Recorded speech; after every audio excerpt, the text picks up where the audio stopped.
Buenas tardes, bienvenidos a este programa que hemos dado intitular, sí, cultura energética, porque la energía tiene sus distintos puntos de vista, la energía tiene sus apreciaciones, la energía tiene sus estar de acuerdo o estar en desacuerdo, la energía tiene también su convivencia.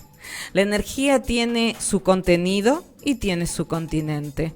La energía es lo que nos constituye, porque todos somos energía, todos somos vida, todos verdaderamente, para mí por lo menos y para este equipo, todos somos electrodependientes. No tenemos que esperar a que nos pase algo para poder sernos y poder colocarnos en ese lugar del otro. Sí, sernos a nosotros mismos. Sernos. No es una palabra que esté en lo que tiene que ver con el vocabulario, con el diccionario.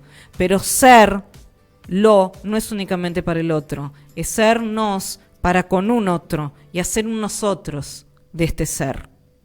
Valga el juego de palabras.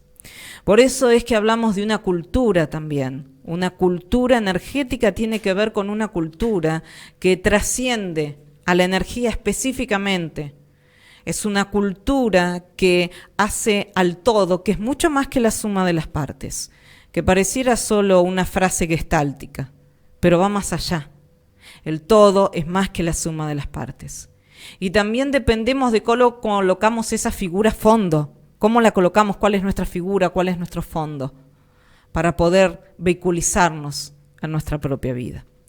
Por todo esto y mucho más es que hacemos este programa, en donde es una cultura, es energética, pero también influye y nos interpela para esta cultura energética la realidad que nos habita, y que para cada uno también hay un derecho, que es el que sea diferente, que es el que sea distinto.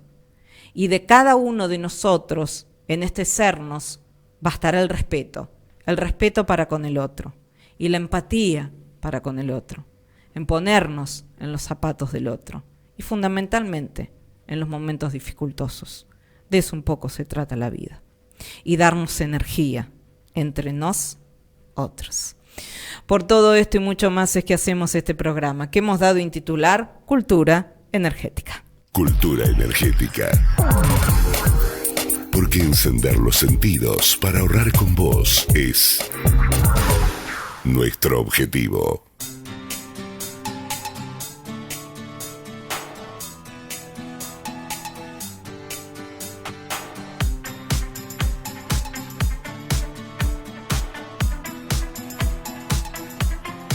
Y ahora te digo que vos nos estás sintonizando allí en el dial y me encanta porque hay mensajes tuyos en www.fmradiocristal.com.ar www.fmradiocristal.com.ar. Esa es nuestra plataforma. En la plataforma vas a poder percibir las novedades. Marzo se viene con novedades. Marzo, de a poco vamos a estar lanzando la nueva programación. Ahora sí, marzo ya es un hecho. Y a partir de esta nueva programación, cuando navegues en la plataforma, te vas a dar cuenta de qué es lo que empieza. Va a haber formatos tiras, va a haber nuevos programas y a su vez vas a poder introducirte en este mundo que nosotros te proponemos. www.fmradiocristal.com.ar. Ahí vas a poder navegar y seguramente vas a tener los inicios y seguramente vas a tener las primicias de esos inicios. También, hoy estoy con un juego de palabras extraordinario. Debe ser el cumpleaños que me generó todo esto. Muy bien. Y a veces también podés ingresar allí, no únicamente para lo que es navegar en la misma, sino para las redes. Las redes, allí tenés Instagram, FM Radio Cristal 94.9. FM Radio Cristal 94.9, ese es el Instagram. El Facebook es Radio Cristal, simple Radio Cristal. Y el Twitter es FM-Radio Cristal. FM-Radio Radio Cristal.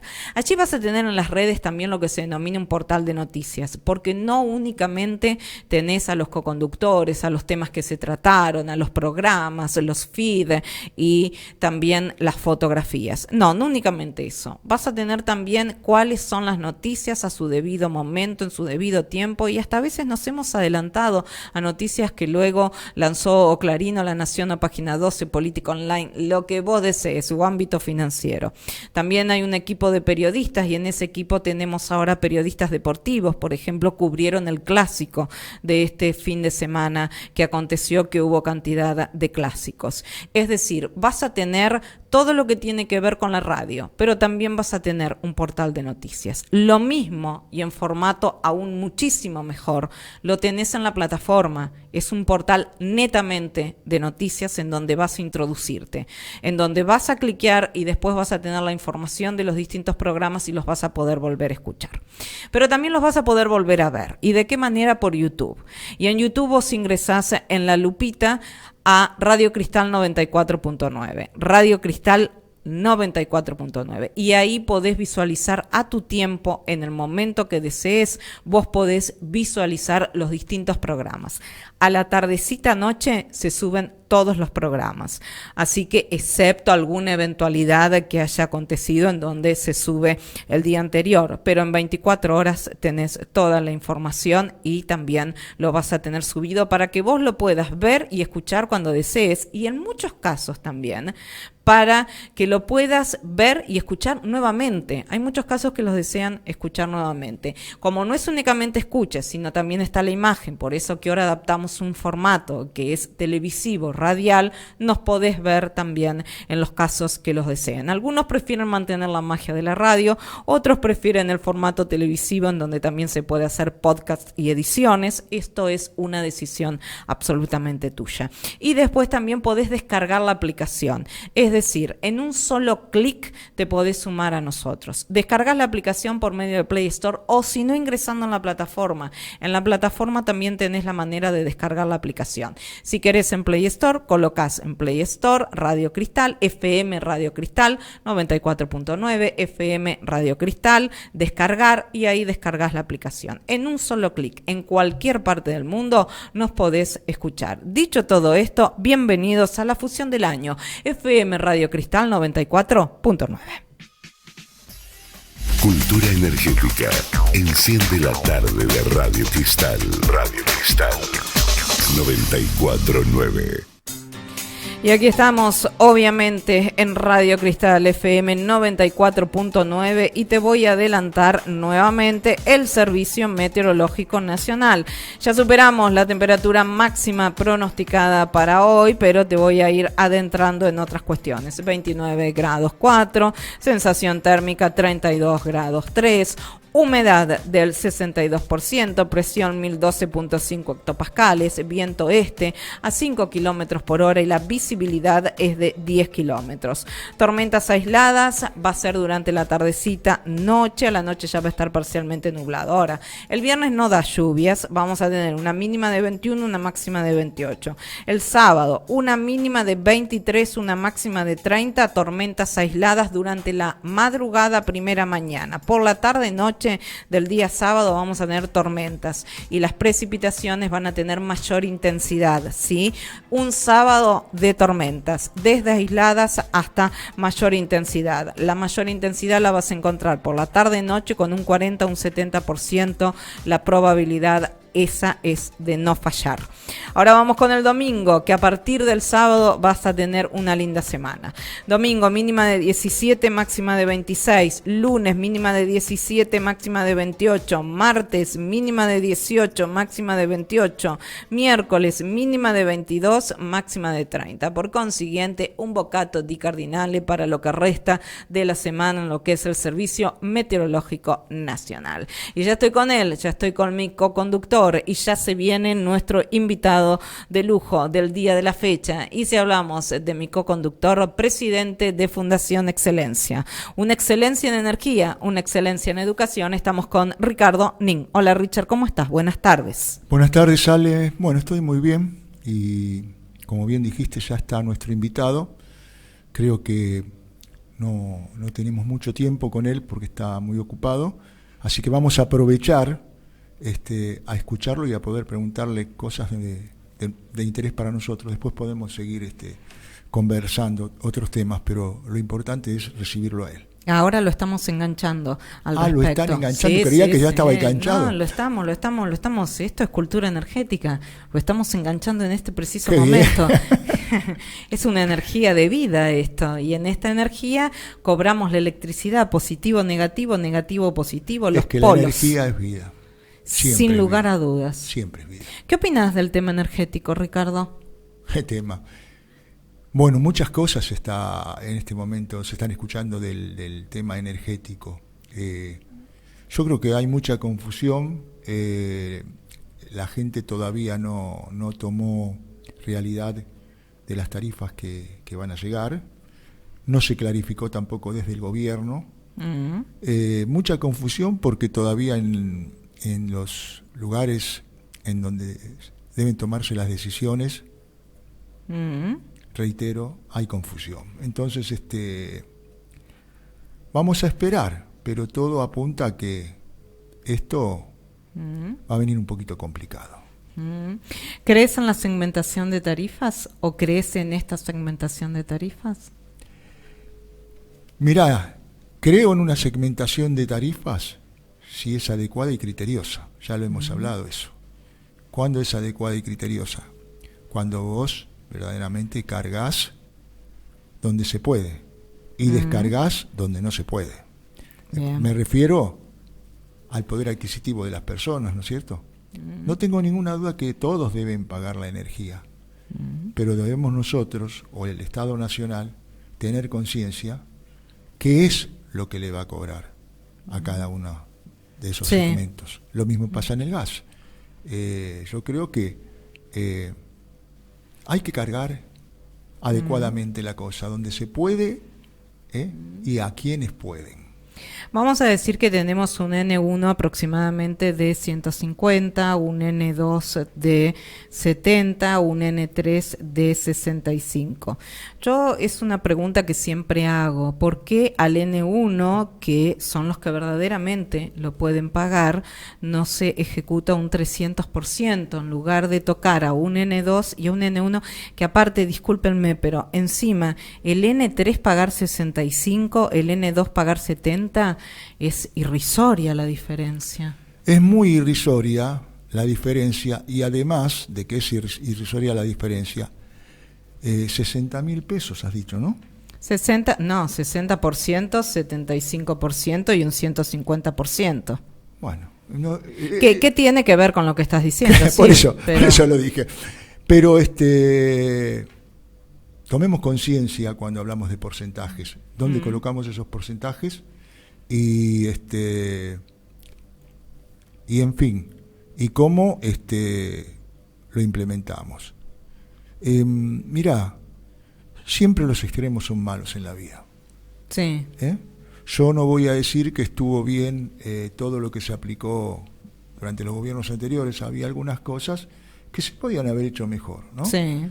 Pero bueno, en la segmentación tarifaria que había hecho el gobierno anterior tampoco se estaba de acuerdo dentro del Ministerio de Energía. Por eso. De la Secretaría. De la Secretaría de Energía. Por eso te digo que ir de extremo a extremo nunca es bueno. Yo dije ministerio porque para mí la energía debería ser un ministerio. Sí. Qué error haberlo pasado a Secretaría. Bueno, lo que sucede es que eso te va marcando las políticas que se van a llevar a cabo. Por ejemplo, qué error un Ministerio de Trabajo pasarlo a Secretaría de Trabajo. Qué error un Ministerio de Energía pasarlo a Secretaría de Energía. Y qué error un Ministerio de Salud no tener digamos el rol adecuado que debe tener. Por eso estas cosas te van marcando la importancia que se le va a dar a cada uno de los temas.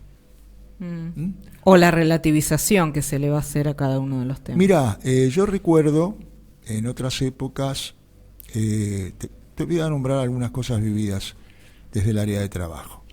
Yo recuerdo cuando el Ministerio de Trabajo, que siempre fue un ministerio histórico, se trasladó de la calle Diagonal Sur a Leandro y Alem pero se trasladó con un simbolismo también, porque había que terminar con una historia que había marcado ese ministerio en donde había nacido primero la Secretaría.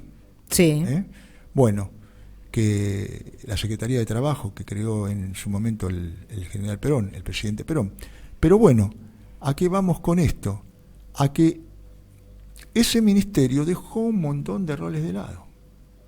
Sí. Se achicó de tal manera que también no tenían el respaldo y la defensa que tenían que tener los trabajadores, con leyes adecuadas, porque todo hay que decirlo. Y debemos reconocer que cuando se volvió al ministerio, y voy a nombrar a alguien que para mí hizo una gestión formidable, que fue Carlos Tomada, Sí. el Ministerio de Trabajo tomó el rol que correspondía en todos los sentidos. En todos los sentidos. Vos siempre rescatás a Carlos Tomada. Sí. ¿En qué se diferenció? ¿En qué se diferenció? En que tuvo una mirada estratégica. Más allá de ser un profesional que jugó en serio, tuvo una mirada estratégica y tuvo un eje de transformación. Nosotros siempre hablamos de la transformación. Tuvo un eje de transformación. Hizo un ministerio en serio, en donde cada espacio tenía una misión y se llevaba a cabo. Bien. Por ejemplo, los temas relacionados con la capacitación, con la formación, y con políticas de género, todo se vio en ese ministerio. Todo Sí. se vio en ese ministerio. Lo vi porque muchas cosas las seguí muy de cerca. Entonces y además otra muy importante, las delegaciones del Ministerio de Trabajo, porque vos sabés que el Ministerio de Trabajo tiene delegaciones en el Gran Buenos Aires, pero también en el país. Claro. Las delegaciones trabajaban en serio y coordinadamente. Ahora te voy a hacer una pregunta, Ricardo, que tiene que ver con lo que estás diciendo. ¿Qué opinás? Porque la semana comenzó con un hecho que ha tenido que ver que aquellos que trabajan en el Estado, el no al idioma inclusivo y a cuestiones de género. ¿Qué opinás de ese tema? ¿Qué opino de ese tema? Ojo, el resto puede hablar, es decir, en el Estado no se habla el lenguaje inclusivo, en la calle podés. Bueno, pero ¿qué es el Estado? ¿El eje de qué es el Estado? Te pregunto. El Sí. Estado El pueblo. es el pueblo, pero el Estado, la misión del Estado, del Poder Ejecutivo y de los poderes, es marcar las líneas que se van a llevar a cabo en esta gestión que Sí. ha comenzado. Entonces acá hay muchas cosas que están relacionadas. Mucho ideológico. Mucho, pero ideológico, sí, ideológico, pero también cuidado con eso. Porque acá te dicen, por ejemplo, voy a comentarte, no, porque el INADI era un foco infeccioso, esto era lo otro, acá había gente que era ñoquis, que no es real tampoco todo eso, pudo haber algún ñoqui en algún lugar, siempre. Pero ¿qué pasa? Vos fíjate que me estás hablando del idioma inclusivo, y me estás hablando, y el idioma inclusivo a mí me lleva a pensar cuál era la misión del INADI. Vos podías denunciar cuando sentías Sí. que a vos no te respetaban. Y yo te diría que más que ese tema me parecieron más graves las políticas de género, destruirlas. Bueno, a eso iba también. Que tiene que ver con el INADI y el rol. Que tiene que ver con el INADI, las políticas de género, y más allá de las políticas de género, que es gravísimo, Eso sí. es gravísimo, tenemos que ver también que solamente ahora van a poder denunciar los poderosos. Claro, por eso te lo dije. Van a poder denunciar los poderosos, porque si a un hombre humilde le dicen, cabeza, retírate de acá, no te quiero ver, negro de porquería, por ejemplo, va a tener que agachar la cabeza. Volvemos a la vieja época, volvemos como en Bolivia los collas, que Claro, tenían te que iba a cerrar los decir ojos. eso. Bueno, entonces, ¿a qué vamos con esto? A que la palabra y el valor en los hechos la van a tener los poderosos. Y aquellos humildes van a quedar totalmente desprotegidos. Esa es la realidad que yo estoy viendo en principio. Después van a aparecer otras cosas. Yo creo que decir cualquier adjetivo calificativo en donde vos estás despreciando a una persona por su nacionalidad, por su color de piel. Descalificativo, sí, en la mayoría de los casos. Exactamente. Dije calificativo porque estás diciendo... Sí, señalando. Vos hiciste con el dedo el señalamiento. Bueno, bueno, hay edificios que todavía se siguen colocando. Bueno, pero a lo que vamos pintadas. Claro, a lo que vamos es que yo siento que retrocedemos. Y hay muchos que dicen, nosotros tenemos que volver al 1900, tenemos que volver al 1800. Pero, ¿volver en qué? ¿Vos me hablas de lo económico o me hablas en general de todo? Porque yo a esa Argentina, a esa sociedad, no quisiera volver. Yo no la viví, pero porque hubo avances, estoy acá y hoy tengo 3 títulos profesionales y pude acceder, siendo hijo de un trabajador, a la educación. Mis padres me pudieron mandar a estudiar, a formarnos, tanto a mi hermana y a mí. Pero ¿eso por qué se hizo? Porque hubo políticas que nos permitían acceder. No se segmentaba según el poder y el apellido que vos representabas en esta sociedad. Bien. Sino era por lo que valías, por el esfuerzo, por todo eso que hacía que muchos inmigrantes italianos y españoles orgullosos pusieran la chapa de bronce en la puerta de su humilde casa, donde con eso estaban enunciando, claro, mi hijo es el doctor. Sí. Entonces, fíjate vos. Bueno, en mi casa pasó eso, ya sea con mi título o el de Ceci, el de mi hermana. Bueno, vos fíjate, qué importante para los padres decir, como yo siempre digo, me siento ganador en esta vida, y me siento ganador porque mis hijos me superaron. Claro. Entonces, para tus padres o para... Sí. Y no por el título, ¿eh? No. A veces sin título hay una superación autodidáctica también muy interesante. Sí. Lo lindo es cuando un hijo supera a los padres, sin lugar a dudas. No cabe duda, yo siempre defendí... O cualquiera, ¿no? Sí, yo siempre defendí a los autodidactas. Creo que todos tenemos que estar incluidos en la sociedad. Claro. Pero debemos también decir que es muy importante acceder a una universidad, a una escuela técnica. Siempre es importante el título. Y el título es importante. Porque si no nosotros... Bajándolo a la experiencia. Porque si no nosotros inconscientemente estamos trabajando para lo que quieren una minoría, ¿no? En donde la universidad no debe ser para todos. La universidad debe estar abierta para obviamente, todos, con el esfuerzo. Coincido. Hoy estuve hablando con un excelente profesional que vos conocés, hoy a la mañana, sí. Y ese hombre siempre cuenta el esfuerzo y el apoyo de su mamá, porque estaba su mamá y él pudo llegar a ser un destacado profesional que trascendió en distintos puestos, sí, a nivel nacional. Y esa es la sociedad, para mí, ¿no? Para mi punto de vista, que debemos defender. La sociedad donde el que se esfuerza pueda llegar y pueda lograrlo. Tenga la posibilidad. Como una vez me dijo a mí alguien, tu esmero será recompensado. Claro, que tenga el tino. Es decir, el destino de llegar. Exactamente. Por eso y a cualquier edad también, eso es importante. ¿Vos sabés rescatarlo? ¿Vos sabés a qué edad yo me recibí de mi segunda profesión? El día que cumplí 50 años. Un joven. Un joven, los 50 es un joven. Y el doctorado lo terminé a los... Déjame ver. A los 62 años, pero debo reconocer y agradecer también a esas señales que a veces te da la vida, que yo el tiempo lo aproveché a full en formarme, en capacitarme. asistiendo a cursos, haciendo diplomaturas. Por ejemplo, tengo una diplomatura en Ciencias Políticas en la Universidad de Belgrano, sí, como otras, ¿no?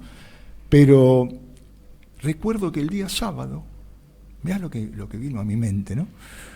¿Qué pasa los días sábados? Uno quiere descansar, uno comúnmente dice, bueno, es un día para relajarse. sí. Para mucha gente, para mí lo podía hacer en el empleo que yo tenía. Otros, bueno, tienen que trabajar los Sí. sábados. Y yo me iba a las 7:30 de la mañana para llegar al Instituto de Cultura Hispánica, a las 8 y 8:15 comenzábamos, y entonces hice cursos ahí, profundicé mucho, porque a veces vos en la universidad ves cosas y te dan el título, pero la profundización es muy importante. Fundamental. Entonces es como que ahí profundicé mucho todo el tema de sociología y de antropología latinoamericana, Y hispánica. después también unirlo con la experiencia de los hechos. Bueno, a ver, ¿sabes? Eso es fundamental. Pero ¿sabes cuándo te vas a dar cuenta de eso? ¿Sabes cuándo te vas a dar cuenta de eso? Cuando ejerces la docencia. Claro, Cuando vos ejerces la docencia, coincido. y tuvimos la dicha de haber Sí, ejercido la docencia en los distintos ámbitos, Sí. nos damos cuenta sí, cuál es realmente nuestra preparación. es verdad. ¿Y por qué te das cuenta ahí cuál es tu preparación? Porque frente a vos, contrariamente a lo que muchos piensan, no tenés gente que no conoce, tenés mucha gente que conoce, y tenés gente, por ejemplo, de alumnos que a veces no dicen en dónde estuvieron Sí, y te sorprenden. es verdad. Y otros que fueron autodidactas, como vos dijiste, y tienen un conocimiento que a vos te lleva Sí, a ver a dónde estás parado, ¿no? exacto, replantearte. Y vos también tenés que tener, no la valentía, la honestidad de decirle a los que están frente a vos, miren, disculpen, yo lo desconozco esto, voy a ver y voy a leer y voy a profundizarlo porque lo que me están diciendo no, estaría inventando. Eso es respeto al otro y a uno mismo. Claro, pero ¿sabés lo que pasa? No todos lo hacen así. No, Te voy a explicar. Porque uno va aprendiendo también de los docentes. claro. ¿Qué es lo que va aprendiendo de los docentes? Las manías. Entonces, no todos tienen la valentía, o no todos tenemos la valentía de decir, no sé, mira Ale, ¿me podés explicar esto? ¿Me lo podés enseñar Sí. porque yo lo desconozco? ¿Qué es lo que tiene eso? Es lo más natural y es lo mejor, Sí. porque como persona, O este no es mi tema. bueno, pero aunque no sea tu tema, hay gente... Sí, sí, pero uno muchas veces dice eso, este no es mi tema, o déjamelo estudiar, o déjamelo Claro. analizar, o me lo podés explicar Claro, vos. te voy Así. a dar un ejemplo de esas manías que yo veía a veces observando como estudiante, y también lo vi en otros docentes. Y como alumno. Exactamente, como estudiante, como alumno, Claro. y como docente. A ver, a mí muchas veces, no sé si estuve bien o estuve mal, hacía silencio porque no quería dejarlo en ridículo al que estaba Sí, frente a la clase. exponiendo. Pero, ¿por qué? Por no ser honesto con nosotros. Porque Sí. el decir, vamos a verlo, lo vamos a investigar, es ser honesto. Y si no, era de ser deshonesto. Entonces, se le preguntaba algo a ese docente, y decía, sí, ahora lo vemos eso. Y seguía con la clase, y seguía. Esto lo vi varias veces. Entonces resulta que cuando terminaba la clase, nos íbamos, y la inquietud o lo que uno necesitaba escuchar no lo escuchó. Llegaba el docente la semana siguiente, Sí. o otro día de la semana cuando tenías más clases con él, y empezaba a conversar un tema. A propósito, ¿recordás, Alejandra, lo que vos me preguntaste? Sí. Bueno, te voy a explicar. Y comenzaba a explicar todo el tema. ¿Pero qué había hecho? Fue a leerlo, se preparó, Claro. y después lo puse ahí. Típico. Bueno, esas cosas también demuestran la calidad humana. Eso vale. Eso Sí, vale. es valor humano. ¿Y qué es lo que vale? Lo que vale es ser. Lo que vale es ser íntegro. Lo que vale es a veces decir, no estoy de acuerdo. Lo que a mí vale me vale más un no estoy de acuerdo que un dale. Lo digo hasta por los entornos, ¿no? Está todo bien, o la palmadita en la espalda. Pero sabes que cuando te dicen está todo bien, está todo mal. Sí. ¿Ok? O cuando te dicen nada es todo, cuando te dicen todo es nada. Por eso debemos ser conscientes de que cuando hablamos de educación, la educación por sobre todas las cosas tiene que tener algo. El docente tiene que tener algo, que es humildad. El egocentrismo es enfermedad. Me atrevo a decir, cualquier lugar, en cualquier aspecto de la vida. En cualquier lugar. Te muestra que estás vacío o estás vacía, que Así no tenés nada. Porque los grandes que yo he conocido, te puedo asegurar que nunca los ibas a escuchar hablar de ellos. Qué bien. O yo lo sé. Todo lo contrario. Todo lo contrario. Comenzaban a hablar con vos, te preguntaban y te hacían sentir parte de ese espacio que uno cuando llegaba frente a un hombre de esa, ¿no? Por ejemplo, yo tuve una experiencia que nunca la voy a olvidar. Desde la fundación nosotros siempre entregamos todos los años, vos lo sabés, el premio Excelencia. Y a alguien que se podrá estar de acuerdo, todos podrán estar de acuerdo, ¿no? Pero que las investigaciones que hizo fueron profundas y lo demostraba porque no escribía solamente, iba a ver quizás a un personaje de esos patricios que explotaron y que fueron cómplices de las masacres en la Patagonia, por ejemplo, y le decía, ¿usted se acuerda, sabe esto? No, de esto no voy a hablar. Uno solo, recuerdo que dijo, bueno, vamos a hablar, pero yo no estaba en esa época, Soy esta familia, pero ahí no tuve nada que ver en eso. Sí. Más allá que avalaba todo lo que habían hecho. Pero bueno, este hombre, Osvaldo Bayer, a quien tuve el honor de visitar en 2 oportunidades en su búnker, que era ahí una casa muy sencilla, que recibía a muchos jóvenes. La sensación que te daba era esa que estamos hablando. Cuando entrabas ahí, el personaje, por las características de ese ser, eras vos, te hacías sentir parte de eso. Y entonces después empezaba el intercambio. Otro hombre sabio para mí, que yo respeto mucho, que está con vida, casualmente estuve con su hijo la semana pasada, es Pérez Esquivel. Y como ese, hay muchos, hay docentes que quedaron en la memoria, ¿no? Y ¿por qué no también gente en la vida laboral que estuvo en la conducción? Obvio. Y que uno dependió de ellos? Mirá, cuando se empezó a perder algo, Ale, se empezó a perder todo esto, los valores de lo que estamos hablando, porque lo que estamos expresando en este momento son y el valores. Valor de la docencia. El valor de la docencia. En el mundo se le reverencia a un docente. Por supuesto, se le reverencia. ¿Sabes por qué?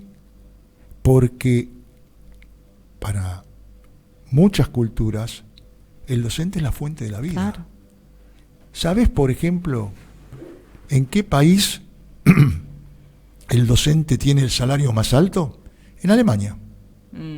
Los docentes ganan muy bien. Así es. Y yo recuerdo que, bueno, alguien que yo respete mucho, ¿no? que la respeto, que para mí fue una estadista, es Angela Merkel. En una oportunidad hubo una protesta en por qué a los docentes les dio un aumento que superaba al de las demás profesiones. Y le dijo simplemente porque es la fuente de la vida y de la nación. Si ellos no son los que están mejor, ¿cómo vamos a pretender estar mejor nosotros? Así es. Esa es una escuela de vida, y ¿Qué te iba a decir yo que tiene también que ver con esto, con la docencia? Porque la docencia se puede ejercer de muchas maneras. La pudimos ejercer nosotros como profesionales en los distintos ámbitos. En la docencia aprendés mucho como formador, cuando tenés la dicha de, por ejemplo, de estar frente a gente grande que ocupa funciones en una empresa. En la docencia tenés mucha experiencia también cuando estás frente a adultos que van a hacer la secundaria. En la docencia tenés experiencia también cuando vas a un doctorado, claro, y decís, yo soy grande para este doctorado, entonces pensás que van a ser todos jóvenes los que están ahí. Y te encontrás con la sorpresa de que hay jóvenes y hay gente obvio madura, mucho más grande que yo había, ¿no? En ese momento, bueno. Entonces, esos son los ambientes. Y es lindo porque aprendes de las distintas generaciones. Ahí está la cosa. Y estábamos hablando de la docencia, todo esto que te nombré de docencia, pero la docencia se daba también por el conocimiento que uno tenía. Por ejemplo, en la vida laboral. Cuando yo tuve la dicha de estar en... Mi primera experiencia fuerte fue con ingleses, a los que le debo mucho, porque aprendí, me marcaron cosas.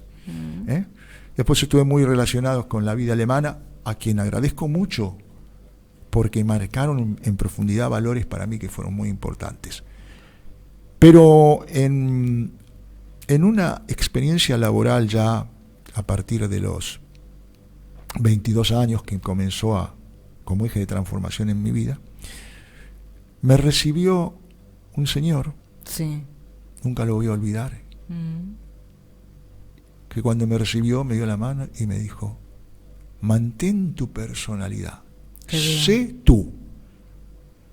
Bueno, yo no entendía en ese momento, pero me estaba dando un mensaje muy importante.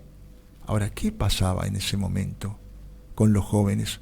Que nosotros respetábamos a los que tenían un cargo porque eran personas con una historia, con años, con muchos más años que nosotros. Y esos valores estaban del otro lado también, porque me dijo, ¿usted puede terminar el trabajo 1 hora antes o 2 horas antes? Y yo nunca fui de esconder, de prefabricar las cosas, iba de frente. Y agradezco que fue así en la vida, porque aprendí mucho con eso. Entonces resulta que le dije, vamos a hacer todo lo posible. Si usted lo necesita, lo necesito. Bueno, imaginad, una persona que para mí, José Alfonso, nunca voy a olvidar su nombre. Le terminé el trabajo. ¿A qué hora usted va a salir? Y a la hora que corresponde. Si no me dan horas extras, me voy a ir a las 15. Bueno, usted se va a ir a las 15. ¿Me puede decir la hora? No entendía nada. Sí, cómo no, le digo la hora. En este momento son 12:40.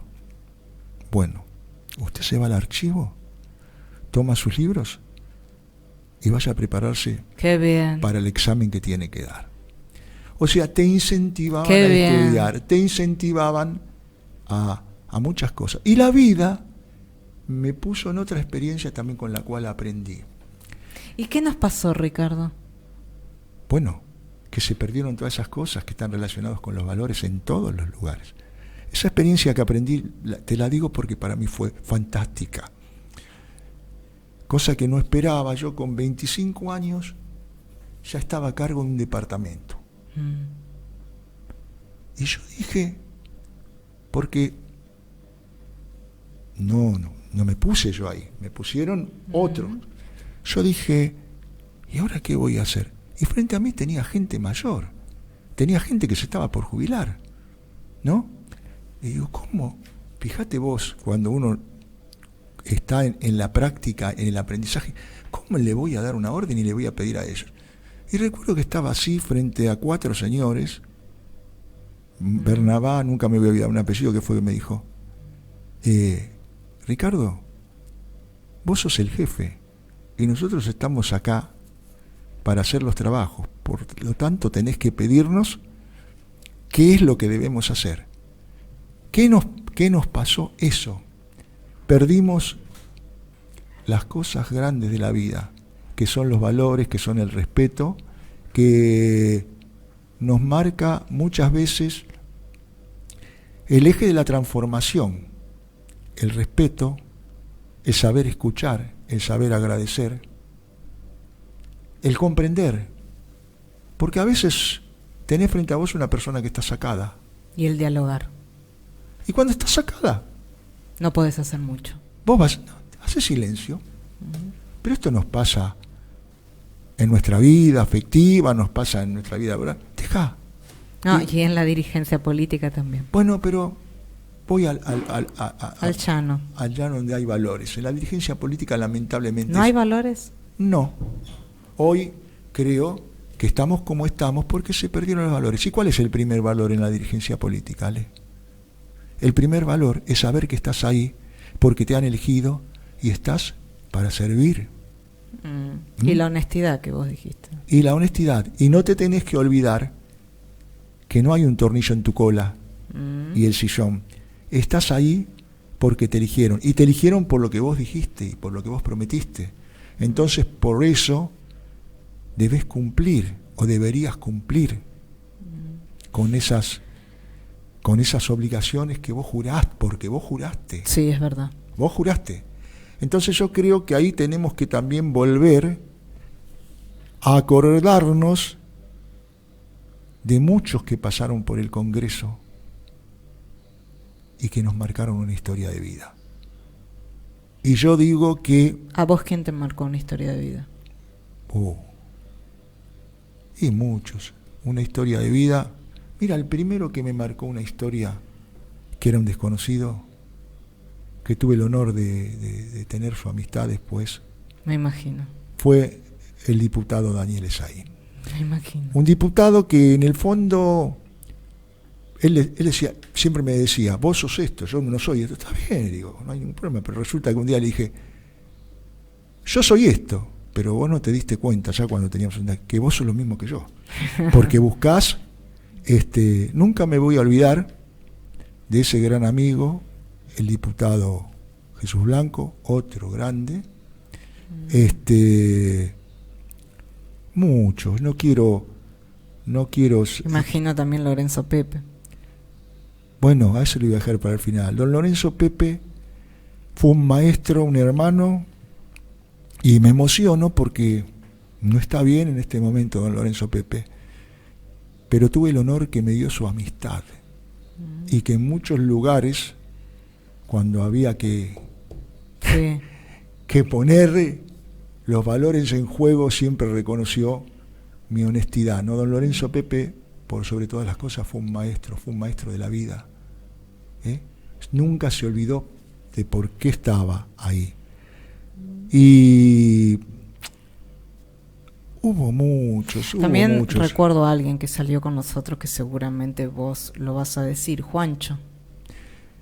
Mi querido hermano y amigo Juancho, que en paz descanses, que desde allá nos pueda seguir ayudando en este momento. Más en lo previsional. ¿Cuánto nos hacía falta? ¿Cuánto nos hace falta? Decile el apellido. Juancho para todos era el diputado Juan Carlos Díaz Roy. Exacto.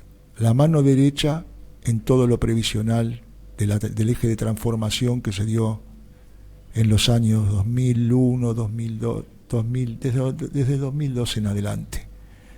Y un hombre que nunca se olvidó de por qué estaba. Por eso bajaba al llano y trataba de formar mucha gente. Fíjate, hay un montón que en este momento no me viene a la mente, pero que estuvieron con uno, ¿no? Recuerdo esos casos. Mira, te voy a nombrar algo que tiene que ver también con esto, con el conocimiento y con la formación, porque se supone que cuando estás cumpliendo una misión como senador o como diputado, lo mismo que hablábamos de los maestros, debemos hablarlo de eso. Tenés que estar preparado, y si no lo sabes, decir, mira, no sé, voy a nutrirme con el conocimiento de algunos asesores, o si no lo buscaré afuera, como hacían algunas personas. Sí. Decía, tenemos al Ricardo, ¿podremos conseguir a alguien en energía nuclear? No te preocupes. Y traíamos a expertos. Y eso también es importante. claro, El experto, el especialista. claro. Pero ¿qué pasa? Cuando nosotros estamos hablando de que vamos a votar una ley, debemos saber qué vamos a votar, y si nos oponemos, debemos saber por qué nos oponemos. Y esta anécdota, que es muy buena, porque es increíble, pero pasó y yo la viví. No es que me la contaron, yo la viví de adentro. Fui una de las 5 personas que sabíamos este proyecto, cómo lo teníamos que manejar. La Argentina se destaca en muchas cosas, y cuando nombramos el INVAP, es orgullo nacional a nivel mundial. El INVAP, para aquellos que no lo conocen, es donde se fabricaron los satélites, donde se fabricaron muchas cosas, inclusive un tren bala, que decíamos un tren bala que estaba en Pilcanilleu, era invento de un ingeniero que después dice, mira, tengo el pasaporte acá, y se lo llevaron, porque no se lo aprovechó. Estábamos en el mismo hotel en Bariloche, y nunca voy a olvidar que me dijo, ves que acá tengo el pasaporte listo para cuando sea el momento, porque la frustración me mata. Qué fuerte. Claro, pero vos fíjate que la Argentina había ganado una licitación, mi querida Alejandra, a nivel mundial. ¿Y por qué digo mundial? Porque los países más destacados como Inglaterra, Estados Unidos, la Unión Soviética, Rusia en ese momento ya, no la Unión Soviética, era Rusia ya. ¿Y por qué no Alemania? Estaba Francia también. La Argentina ganó un concurso superando a todos ellos. Ya estaba.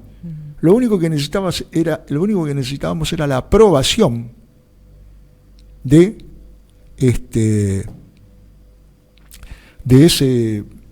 esa ley.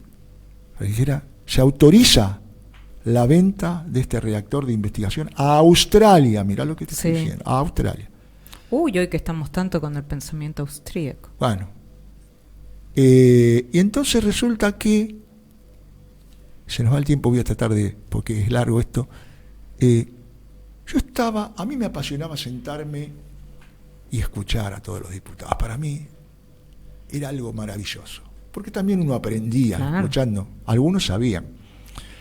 Me encantó algunos sabían. Bueno, pero sí, claro, en todos lados hay gente que sabe y gente que no sabe, y hay chantas, como comúnmente decimos acá, en el país. Bueno, y entonces, ¿qué pasó? Cada uno empezó a disertar por qué se oponía. Y se oponían porque había alguien afuera con un inodoro gigante, una organización que se dice que defendía siempre el ambientalismo y todo lo demás, que los tenían presionados y no tenían elementos para combatirlo, aunque algunos quizás recibieron también un sobrecito. Nunca hay que dejar de lado que eso puede pasar. Entonces, hablaban de cualquier cosa. Recuerdo que una diputada, esposa de un destacado hombre de Santa Fe, dijo, yo me opongo porque las pilas, ¿qué tenían que ver las pilas, los depósitos con el tema nuclear? Nada. Bueno, y así hubo un loco que vos tuviste el honor de conocerlo, que yo lo llevé a trabajar con nosotros, que loco un sabio, pero loco porque a él le tenés que decir, vos habla de esto y no hables del otro, porque si no arruinás todo. ¿Vos estás hablando del Tano? Claro. Antonio Terzini. Sí, Antonio Terzini. Entonces, entra Antonio Terzini y dice, encontré una revista acá, ¿encontraste una revista? ¿Y qué dice? Y ahí había información que era muy buena. Cuando se la damos a Daniel Saín la información, y estaba el diputado Blanco también ahí como presidente de la Comisión de Energía, levanta la revista, dice, esta revista científica dice que tal organización es socia de Shell, voy a nombrar la otra parte. Porque sí, que Greenpeace es socia de Shell, lo voy a decir, porque se armó una, entonces empezó a disertar con todo lo que habíamos preparado atrás, se aprueba. De 5 a 6 después que sabíamos la cosa que estaba, se aprobó. Y venían, ahí ves la ignorancia, venían otros diputados como Carlos Rucaf y como otros, ¿de dónde sacaste esa información? Y agrandado, porque gracias a él se dio vuelta a esto, decía, son mis asesores, claro. Son mis asesores que investigan. Fue una revista que nos salvó, más allá de que toda la batería que teníamos atrás para defender eso era maravillosa, que con mucha sabiduría investigamos mucho, y bueno, y por eso se aprobó y nosotros tuvimos el honor de que se instaló ese reactor nuclear de investigación en Australia. Qué bárbaro, qué linda historia. Vamos a decir que en el día de hoy no hemos podido tenerlo por una cuestión de que está en reuniones de aquí para allá, pero lo vamos a tener la semana que viene a un referente, verdaderamente. Él es periodista de investigación, diputado provincial del Frente Social y Popular de Santa Fe, Carlos del Frade. Lo tenemos para la semana que viene. Pero ahora te quiero hacer una pregunta, Ricardo, y con esto finalizamos. Perdón, una cosa nada más y voy a la pregunta. De los valores que estamos hablando, de la gente que tiene que saber. Estamos con él. Estamos con una persona. Un referente del aquí y ahora. Exactamente. Justamente para finalizar, es un buen cierre. Hablando de diputados del allá y entonces, también hay en el aquí y ahora que podemos rescatar. Te quiero preguntar, Ricardo, algo, porque estoy escuchando mucho y ayer hasta en un programa lo dijeron y creo que vos sos una voz como para hablar de este tema. Sí, sí. Con respecto a la educación pública y la educación privada. Sí. Vos sabés que escucho en los medios de comunicación, escucho en programas y demás, que te dicen, nadie puede negar que la educación privada es mejor que la pública. Y me dicen, a veces hay docentes en la educación privada que son los mismos que en la educación pública, pero son mejores en la educación privada que en la educación pública. ¿Qué opinás? Porque esto está candente en todos los lados. Que es una manera espuria de descalificar lo que es la educación pública. Yo coincido. La educación pública, lo que se pretende en este momento es, no sé si el término sería el justo, pero es rebajar el valor de la educación pública. Y mirá, Ale, yo te voy a decirlo rápidamente algo. Cuando se crearon las universidades privadas, voy a hablar de los colegios privados mejor, se creaban porque nosotros teníamos examen de ingreso, claro, en el secundario. Sí, a mí me pasó, y bueno, y muchos compañeros que no aprobaban iban a un colegio que fue una cooperativa que armaron un grupo de profesores de ese colegio. ¿Y por qué no pensar hoy, allá, que muchos también quizás fueron, digamos, calificados de una forma no correcta para tener clientela en el colegio? Bueno, así comenzó la educación privada. Y mirá lo que es la casualidad. Ese colegio después fue un gran colegio y mi hija fue becada. Sí. Y mi hija María Luz fue becada en ese colegio. Gran colegio hoy, gran colegio privado. Pero yo creo que lo peor que se puede hacer es generar la división para destruir. Coincido. ¿Sabes por qué, Ale? Porque hay muchos profesionales de la educación privada que tienen una formación destacada. Ahora, cuando yo